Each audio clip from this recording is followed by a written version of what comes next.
Olá, eu sou Carolina Belo do Viajar Correndo e estou realizando com a Cláudia Mello da Rio Running Tour o projeto Corrida em Gotas. Nele nós vamos conversar sobre tópicos relacionados à corrida e é claro que a gente sempre conta com a sua participação também. Então se você tiver qualquer dúvida, qualquer pergunta relacionada ao tema corrida, é só escrever aqui nos comentários ou deixar lá no Instagram da Rio Running Tour ou do Viajar Correndo, e eu vou deixar o link para isso aqui na descrição, então é bem tranquilo, é só clicar e ir. E a pergunta de hoje é como começar a correr. Por isso, vamos convidar a Cláudia Mello, nossa profissional de educação física, para responder a essa questão. Então, vamos lá, Cláudia, seja bem-vinda. Bom, então, uma coisa que é muito importante a gente realçar, que assim, o que é a corrida? Né? A corrida, assim como o andar, é um movimento natural. E aí você deve pensar assim, como a maioria das pessoas, na verdade, pensa. Né? Eu vou começar a correr e simplesmente você vai começar a dar um passo de cada vez. Um dia eu corro 5 minutinhos, um dia eu corro 10 minutinhos, 20 minutinhos, 30, quando eu vejo eu estou correndo. E não é por aí. Por quê?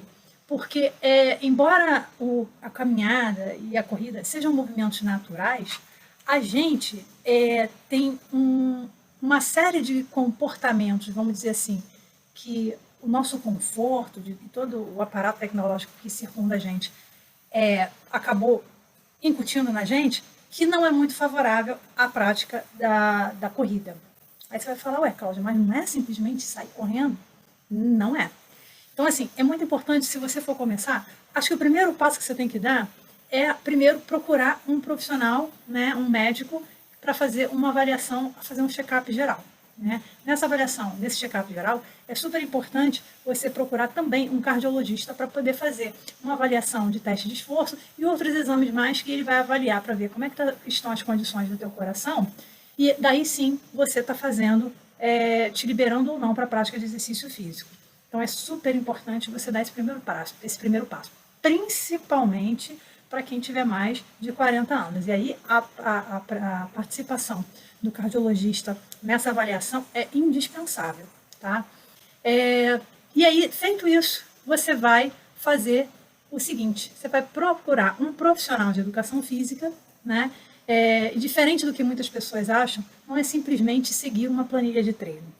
Tá? O que a gente mais vê pela internet treino para correr 5K, treino para correr 10K, e não é tão simples assim. Aí você fala para mim, mas poxa, Cláudia, eu vejo que os meus amigos que fazem. Sim, você vai ver muita gente fazendo, vai ver muita gente se dando bem, pelo menos o que está visível aos olhos, mas tem outros fatores que não estão visíveis aos olhos, que não podem passar despercebido, e aí eu vou te explicar a importância de você estar procurando um profissional para poder estar te auxiliando. Quando você procura um profissional de educação física, ele não vai simplesmente te prescrever um treino, não é só essa a função dele, de pegar uma planilha e colocar na tua mão. A primeira coisa que ele vai fazer é uma avaliação biomecânica. O que é uma avaliação biomecânica? Veja, a gente tem uma rotina muito confortável na maioria das vezes, por conta de avanço tecnológico mesmo. Tem coisas que a gente já não faz mais, né? Às vezes é um deslocamento dentro da tua própria casa que você deixou de fazer porque você tem controle remoto na tua mão, né? Ou você trabalha muito tempo sentado numa determinada posição, né? Ou você, por predominância de lateralidade, acabou desenvolvendo mais um músculo do que o outro. E aí, quando você menos espera, você está com desequilíbrio biomecânico. Onde um músculo, por exemplo, uma coxa, né, ou um glúteo de um lado do corpo está com uma força e do outro lado do corpo está com uma outra força. Então, por exemplo, quando você vai prescrever um treino numa sala de musculação, por exemplo, para um corredor, é indispensável que o trabalho, né, de membro inferior seja feito de forma alternada. Então, por exemplo, se eu for fazer um agachamento, é imprescindível que eu faça trabalhos de agachamento unilateral, justamente para poder ativar aquele músculo que está fraco, que na maioria das vezes é carregado pelo músculo forte quando você faz o trabalho simultâneo. Isso é só um exemplo. Tá? Então, às vezes, por exemplo, se você for avaliar por que você faz o teste da pisada e descobre que tem uma pisada pronada, que você tem uma pisada supinada e o problema está lá no pé? Não, o problema não está lá no pé. O problema está exatamente em quê? Na musculatura mais fraca. Né? Por exemplo, uma pisada pronada, né, que é aquela que você pisa para dentro, na maioria das vezes, está muito associado a um enfraquecimento de quadril. E olha aí, né, de quadril, que aí a gente vai ver quais são os músculos envolvidos ali, né, principalmente glúteo médio. Então, você tem que fazer um trabalho específico para aquele músculo, né? Vou até dar um exemplo próprio meu, né? Eu tenho, né, esse desequilíbrio e o que eu sinto é que se eu ficar sem treinar 2, 3 dias, fazer o trabalho de ativação específico, o músculo já fica um pouquinho mais fraco, né? Alguém que também pode estar fazendo esse tipo de avaliação e faz de forma impecável, não só o profissional de educação física, mas também um fisioterapeuta pode estar fazendo esse tipo de avaliação. Então, você tem esses 2 profissionais aí para poder estar te auxiliando nesse sentido. O profissional de educação física, além disso, ele vai buscar também a avaliação cardiorrespiratória. Na avaliação cardiorrespiratória, ele vai ter mais ou menos um parâmetro de como você está para saber o que tipo de treino, vamos dizer assim, qual a mão de treino que você vai começar a ter, que desenvolver, né? Se é um treino que permite um volume maior ou não, né? E aí ele vai fazer a prescrição daquele treino e depois vai ter aquela avaliação cardiorrespiratória como parâmetro para depois de um tempo avaliar de novo para ver como é que você evoluiu, né? Não só isso, mas também outros fatores. Aí ele vai trabalhar em cima do seu pace, vai trabalhar em cima de testes mais específicos, né? Alguns usam muito o teste de Cooper, né? Hoje você tem os celulares, não, perdão, os relógios, né? Frequencímetros, que antes só monitoravam sua frequência cardíaca, vindo com um dado extra, que é o dado do Running Index. Então, alguns lançam mão desse tipo de tecnologia para poder também estar avaliando. São questões que vão ajudar no desenvolvimento dessa periodização, dessa planilha. E aí eu volto a dizer, a planilha ela tem um começo, meio e fim, com base numa pessoa específica. Então, por isso é importante estar passando por uma avaliação e não simplesmente estar pegando um treino qualquer na internet, né? Nesse contato com o profissional de educação física, também tem uma outra questão. Ele vai fazer uma entrevista para poder conhecer quem é você, conhecer quais são os seus históricos de exercício físico, para saber o que ele pode explorar mais, né? E quando você for começar a correr, se você for realmente um iniciante que for começar do zero, existe toda uma transição. O que eu vejo muito, né, às vezes em conversa de final de corrida ou em grupos de corredores que saiu para treinar junto, é que às vezes a pessoa acha que ela vai começar, se ela é um iniciante, quanto é que ela corre? 5K. Aí ela vai pegar uma planilha para 5K, para poder treinar. Só que você não sabe que muitas vezes aquela planilha de 5K é para baixar um pace ou dar um pódio a um determinado atleta. Então veja, não é uma planilha compatível para você que está começando. Então é super importante você passar pela avaliação desse profissional de educação física, porque ele vai elaborar, juntamente com a sua planilha de treino para iniciante, toda uma transição da caminhada para a corrida, justamente para poder evitar lesões. Então, por exemplo, tem uma lesão que é muito comum nos iniciantes, que é a canelite, né? É uma dor que você sente na canela. Às vezes, a dor é tão intensa que só de você pisar no chão, parece que tem alguém apertando a sua canela. E se você apertar, então, aí mesmo que a pessoa vai lá na lua e volta, de tão intensa que é a dor, né? Que é uma dor que, na maioria das vezes, é provocada, sabe por quê? Por conta de tênis inadequado, isso às vezes acontece muito, né? Às vezes o profissional de educação física ele pode te ajudar com relação a isso, ou o fisioterapeuta também pode te ajudar com relação a isso, ou por conta de uma coisa simples, sobrecarga. Aí você fala, poxa, mas eu comecei com uma planilha de 5, não é com 5 que o corredor tem que começar? Não, existe toda uma transição. Você não estava acostumada com impacto.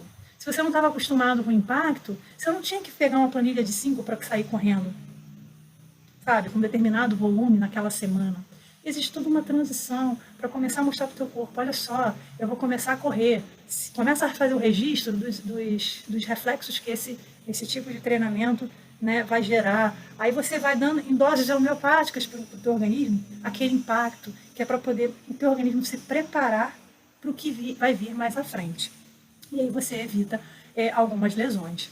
Então, outra coisa que é muito importante, junto com essa avaliação biomecânica, né, com base nessa avaliação biomecânica, virão os exercícios de equilíbrio, né, de equilíbrio biomecânico, justamente por conta disso, como eu falei para vocês, no meu caso, glúteo médio, meu glúteo médio direito é muito fraco, muito fraco. Então, às vezes, por exemplo, quando eu estou correndo, o meu joelho direito, ele simplesmente vai lá dar uma cutucada no joelho esquerdo para depois voltar para o eixo, para depois sair, sabe? Porque a musculatura está fraca. Se eu corro, né, ignorando esse problema, a tendência não é agora, eu não vou sentir a dor agora. Eu vou começar a gerar pequenos desgastes na articulação, nos tendões, né, podendo vir a ter um problema sério, ligamentar, lá na frente. Mas isso é coisa de 5, talvez 10 anos. Aí você fala, mas lá na frente. Não, é muita coisa, porque você se habitua a uma prática que é hiper prazerosa, porque é uma prática muito social, a corrida ela é muito democrática, ela agrega muitas pessoas, e de uma hora para outra, quando você se vê sem poder praticar, porque você está sentindo uma dor, porque você não pode mais ignorar aquela dor, simplesmente você não suporta mais os treinos com aquela dor, eu vou dizer para vocês, como eu vejo com os meus alunos, é uma dor assim, triste de ver, porque as pessoas elas ficam muito chateadas, né? Elas ficam muito tristes, muito abaladas pelo fato de não estar no meio social delas. Porque elas não estão em condições de correr por conta dessa lesão que foi desenvolvida, né, por conta de imprudência, negligência. Então, veja, é super importante você não abrir mão disso. Outra coisa que é fundamental para evitar lesões, treino de agilidade, treino de mobilidade articular e treino de flexibilidade muscular. Então, é super importante você ter um programa de exercícios para isso, que vai além do treino que você está desenvolvendo, simplesmente correndo, colocando em prática a planilha que o professor deu. Percebe? Não é só uma planilha que ele prescreve. Não é só um conjunto de estratégias de corre e anda, de corre mais forte, corre mais fraco, ou corre num ritmo mais forte durante tanto tempo. Não é só isso. Tem todo um conjunto que acontece e que você não pode ignorar. Então é fundamental, né, você procurar esses profissionais para você executar de forma harmônica, garantindo a manutenção da tua saúde. Você pode estar procurando tanto assessorias esportivas para treinamentos coletivos, e aí é óbvio, né, que talvez alguns exercícios, você vai falar, poxa, Cláudia, mas os exercícios de equilíbrio, de mobilidade, vão ser específicos? Não, não vão ser específicos, porque você vai estar fazendo, você vai estar contratando um pacote que está vindo no coletivo, né? Se você, nesse início, você conseguir contratar um personal para poder estar desenvolvendo um trabalho mais específico para você, seria fundamental. Porque uma vez que você começa a entender como é que funciona toda a dinâmica, para você gerar consciência, porque, veja, não adianta você chegar e procurar um profissional para resolver um problema de uma lesão ou uma possível lesão que está chegando porque tem uma dor sendo anunciada, se você não souber exatamente o que está acontecendo com o teu corpo. Então é imprescindível que você tome conhecimento e você tome à frente, né, de todo esse comportamento que vai ser gerado a partir da procura desses profissionais. Não é você entregar o seu corpo na mão desses profissionais de forma totalmente cega. É você procurar a parceria desses profissionais para, junto com você, com informações que só você pode dar, e para isso você precisa estar consciente do seu corpo, da capacidade dele, de todo o histórico que ele carrega, para aí sim desenvolver um programa de exercícios, né, que vão te permitir desenvolver uma atividade hiper prazerosa, que vai agregar muito valor e qualidade de vida de forma segura e eficaz. Eu acho que é isso, basicamente. Interessante, porque normalmente as pessoas sempre pensam, tipo aquele comercial da Varig, né? Corre um pouquinho, descansa um pouquinho, 50 quilômetros, não tanta quilometragem assim. E a Cláudia, ela meio que desmistificou isso daí, né? Então não é bem, corre um pouquinho, descansa um pouquinho. Então, mais uma vez, Cláudia, muito obrigada. Eu aproveito para falar para você conferir todos os vídeos do Corrida em Gotas na nossa playlist no YouTube. Vai ficar aqui em cima do vídeo. Além disso, não deixe de se inscrever no canal, caso ainda não esteja inscrito. Lembrando que, se você tiver alguma dúvida, alguma pergunta sobre corrida, deixa sua dúvida, deixa sua pergunta aqui nos comentários, ou então escreve lá na caixinha de perguntas do Instagram Viajar Correndo, ou da Rio Running Tour, tanto faz, vai estar sempre lá. Como eu disse, eu vou colocar os links aqui na descrição, então fica bem mais fácil para você ser direcionado. Então, hoje nós vamos ficando por aqui. Um super beijo. E até a próxima Corrida em Gotas.